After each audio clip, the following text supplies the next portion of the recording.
Still alive. Yeah, this one's Megadeth. We went to go see Megadeth for an early birthday present for my daughter because my daughter actually likes um, a lot of the. It's good that a lot of the old like Generation X and Beavis and Butthead stuff. It's all coming back. Like the Bon John. She wants to see Motley Crue.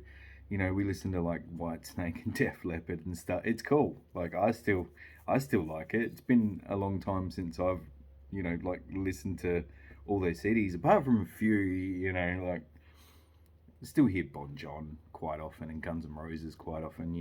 There's a few, but I don't mind listening to it again. It's all good. Um, but yeah, we went to go see Megadeth. The pit was more full on than I thought it would be, to be honest. And In Flames were good as well. Like their breakdowns were just filth. So I don't normally throw down, but some of them was so good. I had to like go left, go right, and knock the people next to me, which is normal. Like I didn't mind getting knocked or whatever, but as soon as like because the girls wanted to go up and center, so it was my job to try and protect them as best I could. I tried, so I had no problem. Someone knocking me from here, someone knocking me from there. I'm like, okay, yeah, cool, that's normal. But as soon as like someone tried to get between me and the kids, like that was it. Like I didn't know I had that much strength to throw this 6 foot guy out. Um, but enough so that there was actually like people opened up for him to like fly through. Um, it was yeah, it was funny. But anyway, so I got pulled to the ground and my glasses knocked off and my shoes came off during Megadeth. So In Flames was actually not too bad, but I got a bit nervous when he said, make the pit. I'm like, oh, okay, you asked for this, girls. Um, but yeah, Megadeth was bad. But as soon as I lost eyesight, I'm like, nah, that's it. Over the fence you go. So I told Lil, um, my daughter, to go over the fence. Um, I'm gonna. Don't know whether I should cut that out or not. Nah. But her friend said no when I came back after being knocked down. She was like, no, no, it's not happening to me. It's okay. It's blah blah blah. I'm like, no, the risk is high. You're going over. She said no. I said, look, I'm going to ring your parents. Like, as soon as I'd already lost 2 minutes, and I don't want to be having that conversation with someone else's parents, I lost sight of him for 5 minutes. I don't know. I looked away for 2 minutes. It was only 1 minute. I'm sorry. I don't want to be having that conversation. Broken ribs, broken arms, fainting. Worst case scenario, people die at concerts. I don't want that. Like, not just because I don't want that for, you know, people, but I don't want the responsibility of I mean, I don't mind the responsibility. I will look after someone if I'm charged with it, but I'm not going to, you know. Anyway, so I said, look, I'm going to call your parents and tell them that you're not listening to me. And she went over because at least then making that call and saying, look, I've told her she's in a dangerous situation and I'm trying to tell her to get out. Um, I'm not the kind of person to grab them and throw them out, which would have been perfectly acceptable at the time because I had confirmation. I mean, I already knew what I was doing was right, but just it came up in conversation because my ex wife's boyfriend. Um, he rang me to organise the next weekend, and he goes, "Oh, he had some trouble with your, her friend." I'm like, "Yep, yep." So we talked it through, and basically we're in agreement. Although he would have taken that extra step, which I believe is justified. Like when if it was a house fire, I'd be throwing people out regardless of what you say. No, no, I'm going to stay. No, I'm throwing you out. You've got no choice. You know, but I don't want to be having that conversation. But I just thought it was cool because it was the first time I got like kind of like really into it and like threw my like body weight around and stuff. Anyway, so yeah, I told the girls, I said, look, don't go to the front. And they're like, nah, Dad, we want to go to the front. The front's fine. They're telling, I told them it's dangerous and shit. And they're like, nah, Dad, we want to go to the front. We're going to go to the front. So they went front and center. And then after the concert, they, I said to them, I told you guys it was dangerous. Like my daughter at least was smart enough to look back and go, yeah, that was kind of not good. And I'm like, yeah, when you think about it, it's anywhere between 10 to 100 people funneling directly onto you, pushing forward. I don't care who you are, you can't stop that. You know, you cannot stop that weight. It's the weight of a truck. You know, people get crushed by trucks. You can't stop that. You know, and it finally dawned on her. Oh yeah. Um, but then after the concert, which they'll argue black and blue, but you know, yeah, Dad, we know what you said. We believed you. If you believed me, you wouldn't have gone in the middle. Like the reason we went in the middle, like I said, all right, fine, and I kind of washed my hands of it, but I still had to keep my eyes on them and protect them, so I was in the middle as well, like but just behind them, hanging on. Um, was I we got stuck checking the tickets, so they went in, um, and they you know, went dead center in the middle. And then my tickets were fine. And then they were like, okay, you can go through. So then I lined up behind them. But they had to learn. They had to learn. And, you know, like it would get worse. It really would get worse. I mean, Megadeth is like old old school rockers that are kind of, you know, like respectable, I guess, mature, I guess, because they might not all be mature or all respectable, but you know, like older guys, you know. But even then, it was pretty rough, and it was a lot rougher than In Flames. I couldn't believe it. I would have thought the Megadeth guys, like when I listen to Megadeth, I'm like, to me, it's like,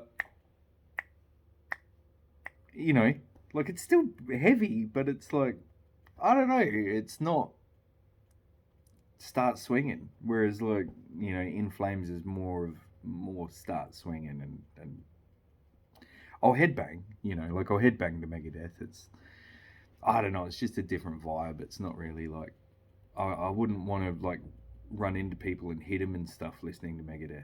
It's not. Whereas In Flames, that does fire me up. Anyway, but yeah, Megadeth are good. Like they're really good. Don't get me wrong. You know, don't get me wrong. I love Megadeth, but they're not on the top of my list. Like Kill the King is awesome. Like they got some killer songs. Um, but anyway, where was I at? Yeah, so as soon as I couldn't hold them off anymore, as soon as I lost eyesight, you go over. So they went over. Except I had to have that argument. And then she was upset for the rest of the night.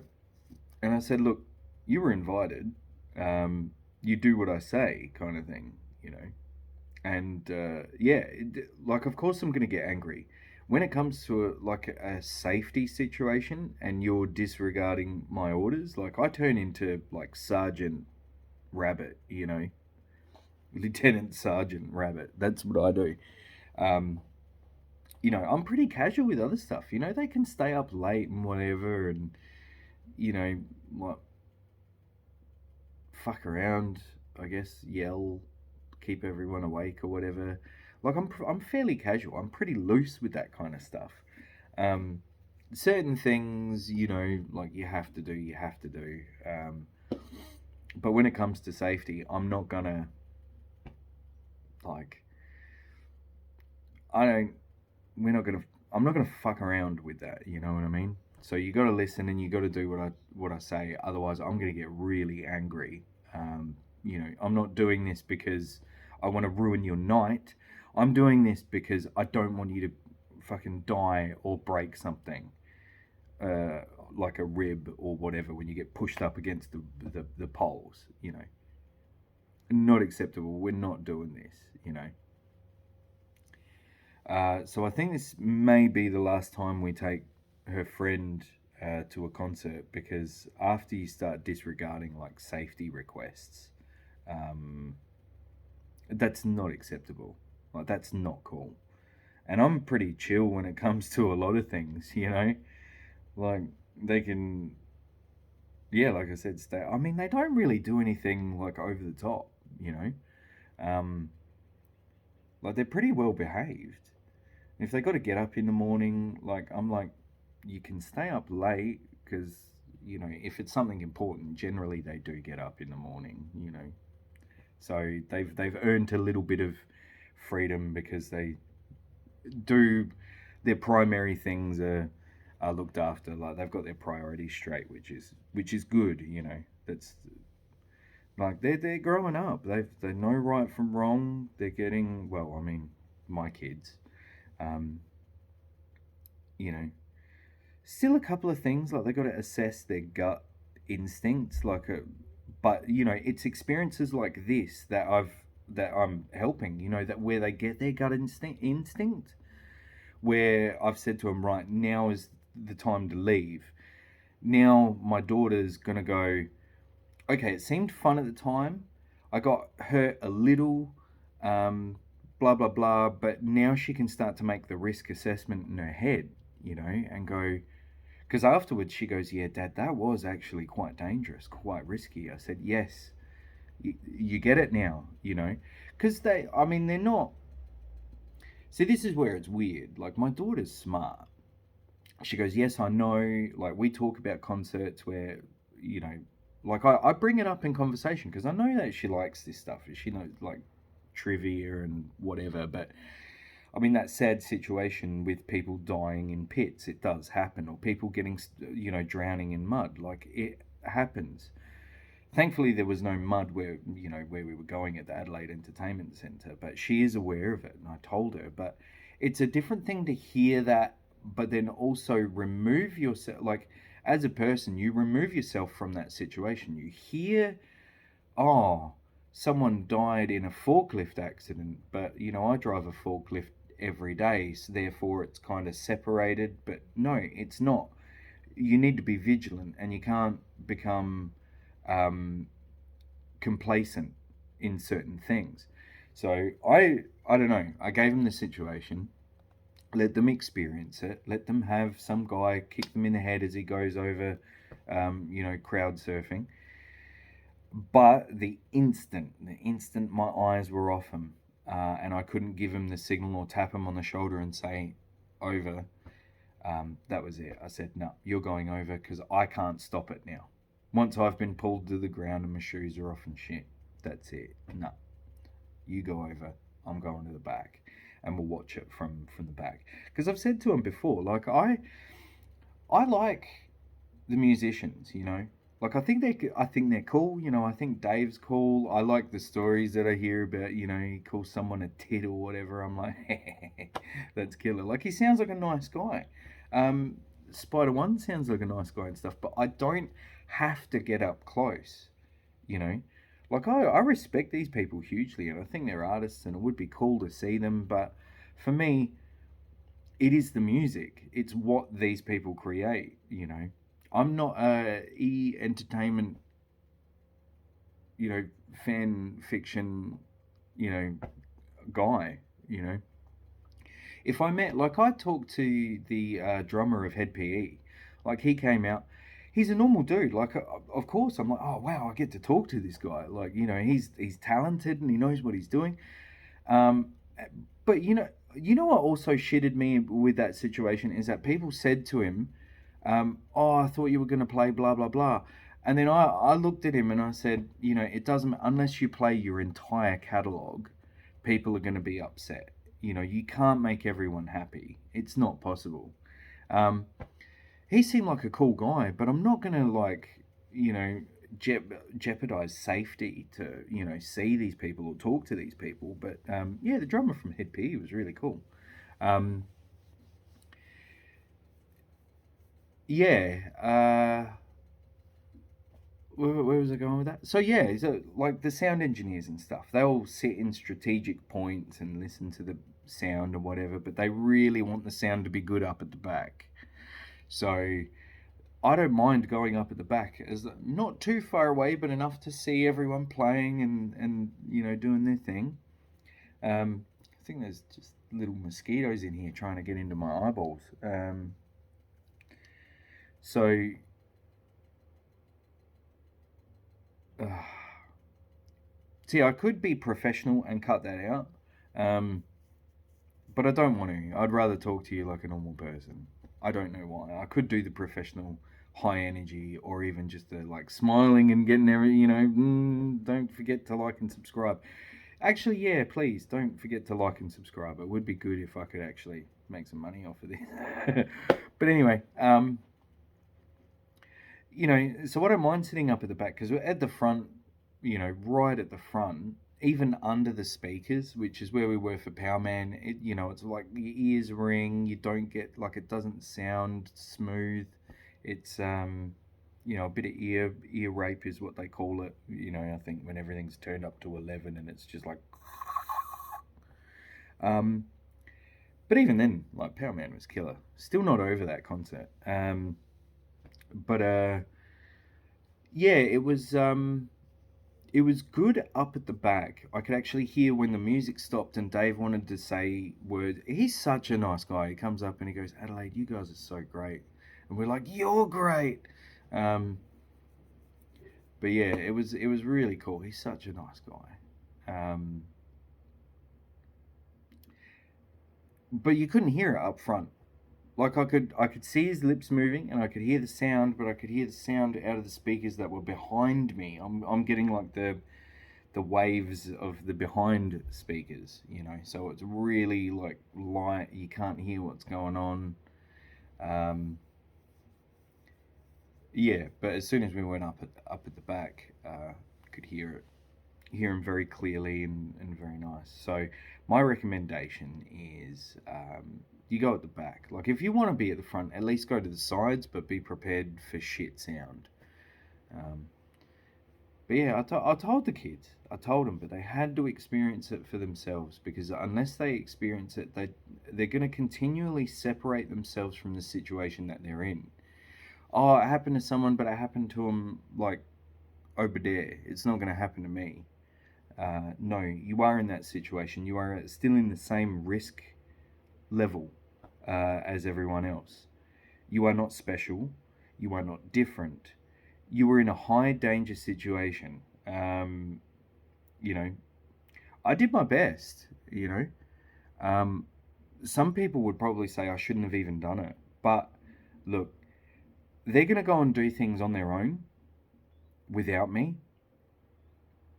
I've got what, you know, I really only have 2 years left to really solidify you're an adult now. You can do whatever you want, but that doesn't mean you should do whatever you want, you know? I've only got a couple of years left to really get that sorted because there are like she's going to be on her own soon. Um, it is a big deal. It is a big deal. So at least I did this. I thought I did a fairly good job because she's into music. She's going to do the concert thing. She's going to do the pubs. She's going to do the clubs. She's going to do big into music. She's going to do that. So I got to teach her what to look out for. I tried to also say, look, not the guys who said that they would help us out or whatever at the front, to kind of hold everyone off. You know, you still can't trust complete strangers who have said, I will help you. It's sad. It's sad that you can't. I mean, and I'm not saying that they're all bad. I mean, obviously, you've got genuine people who do want to help. Like, there's, yeah. Uh, but there's going to be people who want to do it, which is good. Let them do it. Let them help. Let them do their thing. But also be a little bit cautious. You know. Complete strangers in certain situations can, you know, come, what is it? Come disguised as an angel of light or something like that. You know what I mean? There's some kind of Bible quote that's actually relevant in this situation. where you know, tentative trust. Tentative trust is good. But yeah, that's where I am. That's a big story. That's a good 20 minutes, and there's actually some really good content in there. I think it's just that no one's going to sit through 20 minutes to actually, get to the good philosophical stuff that I'm talking about. So we'll see how many views this gets or whatever. I might actually redo it and might actually change it around because this could be a good content video because there's actually something worth talking about. And I could do the whole hey guys, how are you? That kind of thing, because I know how to do it. I just don't want to fucking do it. I really don't. I just want to talk to you like a normal person. You're watching some dude in his room. You're not watching a newscaster. You're not watching I earn less than you. I don't care who you are. I earn less than you, especially right now, actually. Um, so, yeah, like pretend I'm some magic fucking whatever. But it's also on the inverse. You want to present information nice to your customers.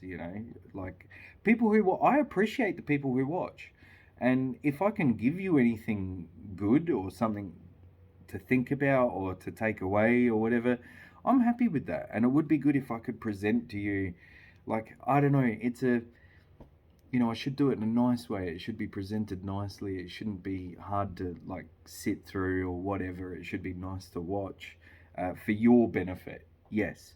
But also on the other hand, I'm just a dude, um, and I can't be bothered right now. I might do it later.